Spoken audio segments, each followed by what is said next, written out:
Ajantsika hatrany amin'iny fa ho avy tokoa zao ny fetin'ny Paska rehefa vanim-potoanan'ny fety tahaka izao dia tsy adinony Quicklane no manome fahafaham-pon'ny mpanjifa azy. Ho avy tokoa ny fetin'ny Paska dia isan'ny fihenam-bidy izay atolotra izy ireo ho an'ny mpanjifa mantratratra amin'ny 5,10 isan-jato moa izay fihenam-bidy izay nanomboka androany ary aharitra iray volana nisy ny hetsika. Fihenam-bidy hatramin'ny 5,10 isan-jato io no tolotra manokana omen'ny tambazotra Quicklane ho an'ny mpanjifa amin'izao vanim-potoana fialan-tsasatry ny Paka izao. Nanomboka androany izany tolotra izany ary tsy farana raha tsy ny 24 volana aprily.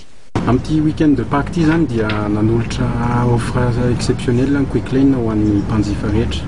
Ny tanjon'ny Quicklane aloha voalohany indrindra dia amin'ny fahafapo ny mpanjifa rehetra compétitivité amina resaka prix dia rapidité amin'le asa ataonay. Amin'izao fotoana zao zany du 25 mars jusqu'au 26 avril dia afaka mahazo 15% de remise.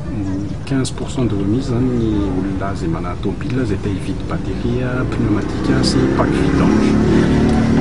Eto amin'ny Quicklane zany dia ahitanareo olona formena spécialement avy manahaka programme de formation avy any ivelany.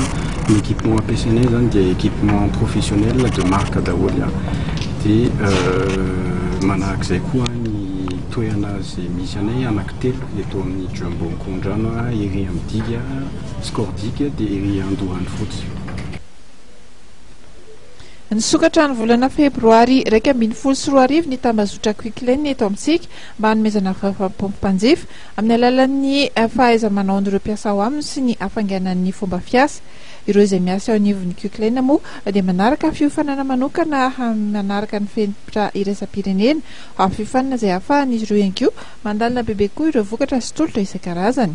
Akoatra ny atelier de service rapide izay ahafahana mikojakoja sy manamboatra ny fiara dia misy ihany koa ny espace libre service izay ahitana mpanjifa ireo fitaovana samihafa ho an'ny fiara amin'ny vidiny sahaza. Mikendretrany ny amalin'ny filan'ireo mpanjifa sy hitondra vahaolana izay ilain'izy ireo manana fiara ny Quicklane.